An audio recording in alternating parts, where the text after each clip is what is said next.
நம்ம கட்சியினுடைய 2வது ஆண்டு விழா, அதாவது 3rd இயரோட தொடக்க விழா இன்னைக்கு தமிழ்நாட்டில் ஒரு மிகப்பெரிய ஒரு கட்சியாக நம்ம வளர்ந்து இருக்கிறோம் அப்படின்னா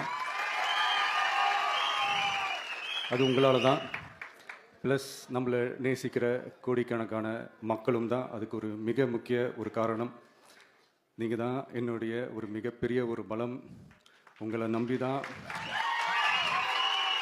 நானும் நம்ம கட்சியும் இருக்கிறோம். இதை நான் சொல்லி தான் உங்களுக்கு தெரியணும்னு அவசியம் இல்லை, இது உங்கள் எல்லாருக்குமே நல்லா தெரியும். அதனால் இன்றைக்கி உங்கள் எல்லாருக்கும், நம்ம கட்சியில் இருக்கிற தோழர்களுக்கும் தொண்டர்களுக்கும், இந்த கட்சியினுடைய ஒரு தலைமை தொண்டனான என்னுடைய வாழ்த்துக்களும் நன்றிகளும். அப்புறம் என்ன, மைக்கை பிடிச்சாச்சு, வெடியை கொளுத்தி போட்டுருவோமா?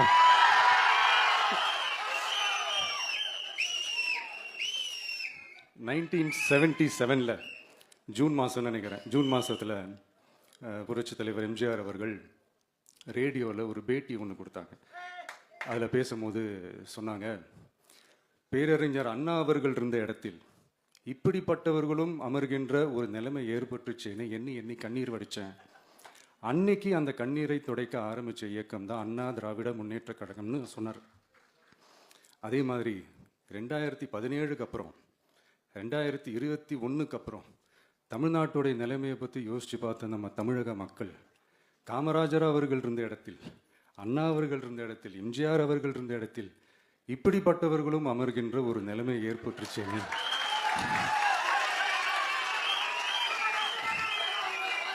தமிழக மக்கள் கண்ணீர் வடிச்சாங்க. இன்னைக்கு இந்த கண்ணீரை துடைக்க ஆரம்பிச்ச இயக்கம் தான் தமிழக வெற்றிக்கழகம்.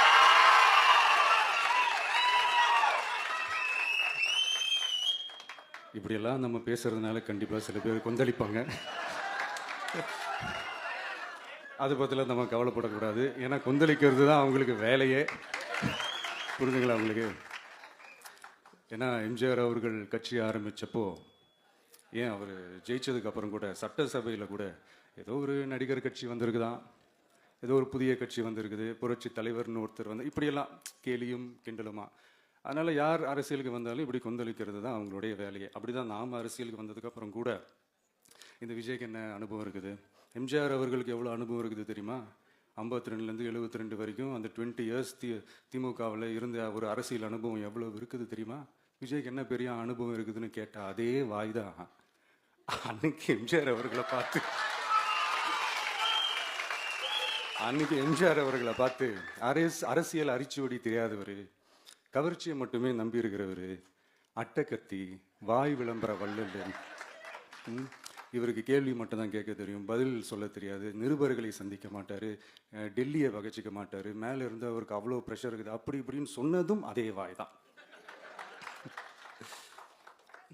அதனால் எம்ஜிஆர் அவர்களை மட்டும் இல்லை, அவருடைய தொண்டர்களை கூட விட்டு வைக்கல. அது என்னது, இந்த பளபளப்பு ஜொலி ஜொலிப்பை பார்த்தா பல்லிழிப்பவங்க, இப்படியெல்லாம் கிண்டலும் கேலியுமா. இது எல்லாம் மக்கள் ஒரு மாதிரி சைலண்ட்டாக வாட்ச் பண்ணிக்கிட்டு என்ன பண்ணாங்கன்றது உங்களுக்கே நல்லா தெரியும். அவர் ஜெயிச்சதுக்கப்புறம் இந்த அரசியலில் பழந்துன்னு கொட்டை போட்டு அனுபவிச்சாலையும் இருப்பாங்கன்னு சொல்லுவாங்கல்ல, அவங்க எல்லாருக்குமே அந்த கோட்டைன்றது ஒரு பகல் கனவாகவே மாறிடுச்சுன்னா பார்த்தீங்க. 77 மாதிரியே இப்போவும் அந்த பழைய தேஞ்சி போன, துருபிடிச்சி போன, நஞ்சு போன அதே அந்த பழைய வெப்பனையும் இப்போவும் கையில் எடுக்கிறாங்க. அதனால் மை டியர் ஜென்டில்மேன், டெக்னாலஜிலாம் வளர்ந்து வேற எங்கேயோ போயிட்டுருக்கு, அட்லீஸ்ட் உங்கள் டெக்னிக்கையாவது கொஞ்சம் மாற்றுங்க பாஸ்.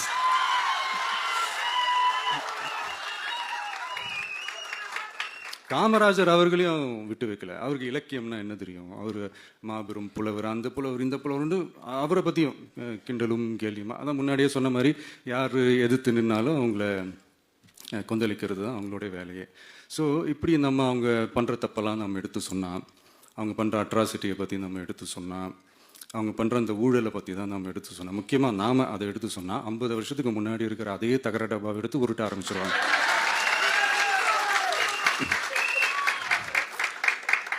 பவளவிழா பாப்பாக்கு வேற என்ன தெரியும்?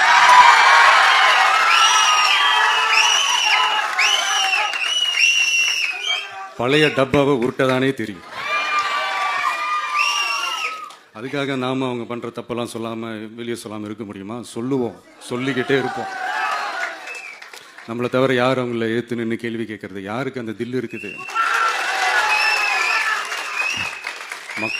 மக்களோட ஒரே பிரதிநிதி நாம மட்டும்தான். ஸோ இப்படி இருக்கிற இந்த நிலைமையில இன்னைக்கு இந்த டிஜிட்டல் உலகத்துல திருவள்ளுவர் இருந்திருந்தாருன்னா இந்த தீய சக்தியை பத்தி என்ன திருக்குறள் எழுதியிருப்பாரு? ஒரு கற்பனையா, அநீதி, அராஜகம், தில்லுமுள்ளு இவையெல்லாம் திமுக முதற்றே உலகு. ஒரு கற்பனையா?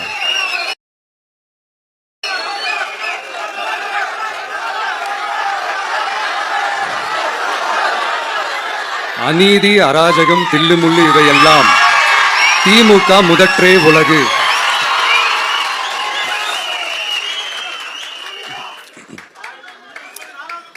அடுத்து இந்த என்னப்பா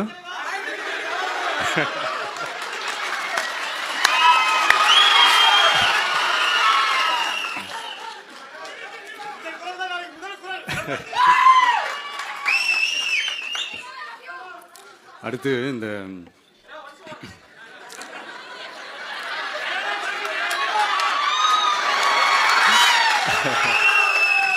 சொல்லிட்டேன், 2 வாட்டி சொல்லிட்டேன்.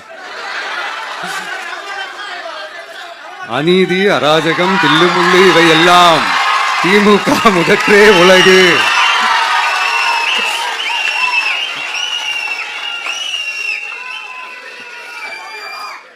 அடுத்து இந்த மும்முனை போட்டி, 4 முனை போட்டி அப்படிலாம் சொல்றாங்களே, சரி அவங்கள பொறுத்த வரைக்கும் அப்படியே இருக்கட்டும். அதுல மாபெரும் மக்கள் சக்தியா நம்ம அணி ஒரு பக்கம், அடுத்து திமுக தலைமையில் மற்ற கூட்டணி கட்சிகள் ஒரு பக்கம், அடுத்து பாஜக தலைமையில் மற்றும் பலர்.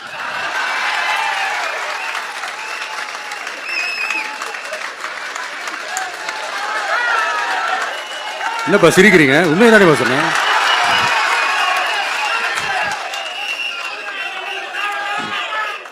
ஸோ இப்படி எத்தனை சக்திகள், எத்தனை பேர் வந்தாலும் திமுகவை வீழ்த்துறதுக்கு மாபெரும் மக்கள் சக்தியான நம்மளால மட்டும்தான் முடியும். நம்ம டிவிகேவால மட்டும்தான் முடியும். ஸோ இப்படி இருக்கிற இந்த நிலைமையில விஜய் வீட்டு விட்டு வெளியே வா, விஜய் வீட்டு விட்டு வெளியே வா, இப்படியெல்லாம் கேட்கும் போது எனக்கு எப்படி அது தோணுதுன்னா, ஐயோ இவங்க ஒவ்வொரு வீட்டில இருக்கிற ஒவ்வொரு விஜயும் இவங்க கூப்பிடுற மாதிரியே எனக்கு தோணுது. அப்படிதான் எனக்கு தோணுது. அதனால பொறுங்க பாஸ், வருவாங்க, முறையா வருவாங்க. ஓட்டு போடுற அன்னைக்கு ஓட்டர் ஐடியா கையில் எடுத்துக்கிட்டு ஒவ்வொரு வீட்டில் இருக்கிற ஒவ்வொரு விஜயும்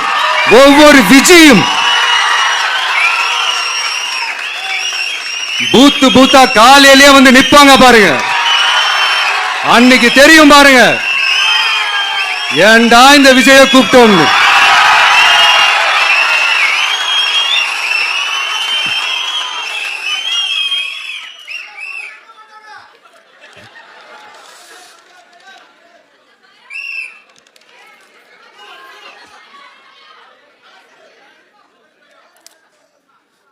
ஸோ இப்படி பேசினா உடனே இவரு நான் சினிமாவா இது அப்படின்ட்டு ஆரம்பிச்சிருவாங்க.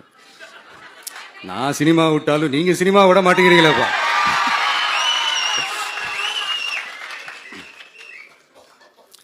அப்புறம் இன்னொரு ரீசெண்டாக அந்த ஒரு விஷயம் போயிட்டு இருக்குல்ல, இந்த கருத்து கணிப்பு அதில் நிறைய பேர் உண்மையான கருத்து கணிப்புலாம் சொல்கிறாங்க. அதையும் நான் தப்பு சொல்லலை. சில பேர் கடுப்பில் விட்ட கணிப்பாகவும் இருக்குது, அதையும் நான் தப்பு சொல்லலை. இந்த கடுப்பில் விட்ட கணிப்பாளர்களுக்கு நான் சொல்லிக்கிறது என்னென்னா, ஒவ்வொரு ஊராக தெருவா வீடு வீடாக போய் நீங்கள் அந்த கருத்து கணிப்பு எடுத்து பாருங்கள். ஒவ்வொரு வீட்லேயும் டிவிக்கு இருக்கிறத நீங்கள் பார்ப்பீங்க. அப்படி சப்போஸ் உங்களுக்கு அது ஷாக்கிங்காக இருந்துச்சுன்னா ரப்பர் வச்சு எல்லாத்தையும் அழிச்சிட்டு மறுபடியும் முதல்ல இருந்து எடுத்து பாருங்கள், அதே ரிசல்ட் தான் வரும்.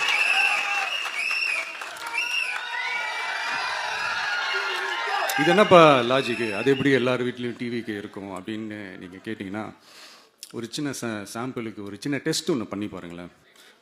நம்ம சிஎம் சார் இருக்காங்களே, ஸ்டாலின் சார்,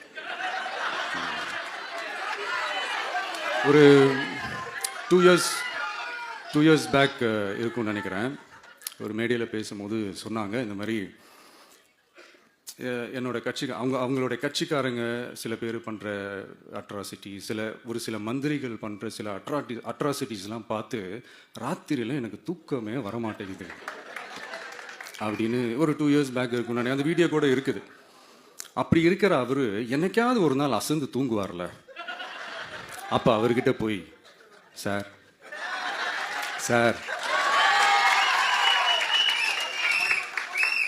எந்த சின்னத்துக்கு சார் ஓட்டு போடுவீங்க அப்படின்னு கேட்டு பாருங்க. விசில் சின்னத்துக்கு தான்.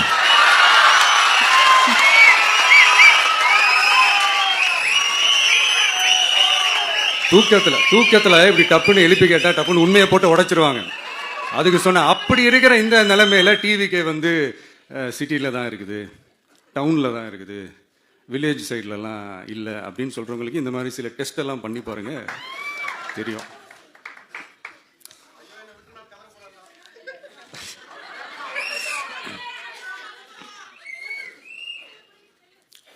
விசில் சின்னம் போகாத ஊரே இல்லை.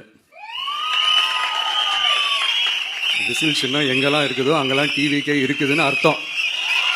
என்னுடைய அம்மா, அக்கா, தங்கைகள், அண்ணன், தம்பிகள் டிவிக்கேக்கு ஓட்டு போடுறத யாராலையும் தடுக்க முடியும்.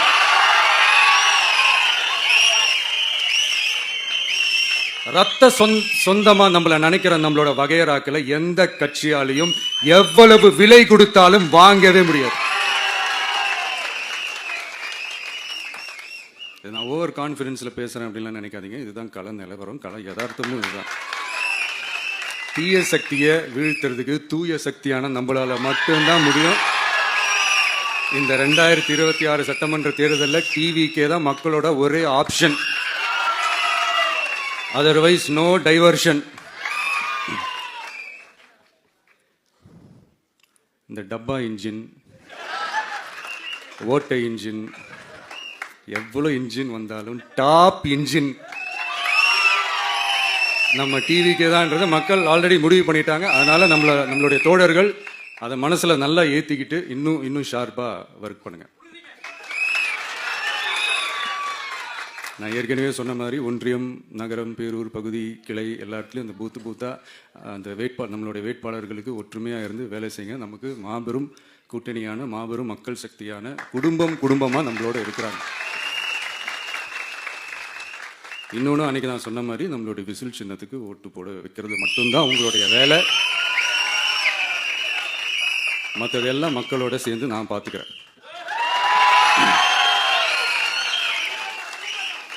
தமிழ்நாட்டோட அரசியல்ல தி விசில் ப்ளோயர் இஸ் டிவிகே.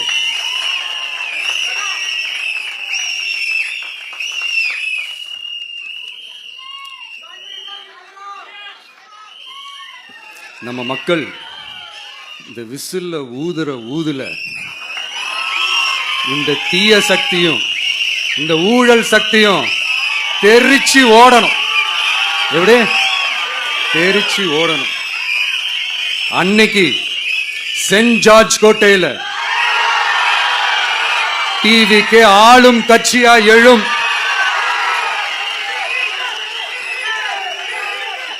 உங்களோட நான் இருக்கேன், நம்மளோட நம்ம மக்கள் இருக்கிறாங்க. இதுக்கு மேல என்ன வேணும்? கான்பிடண்டா இருங்க, நல்லதே நடக்கும், வெற்றி நிச்சயம். மீண்டும் சந்திக்கும் வரை நன்றி, வணக்கம்.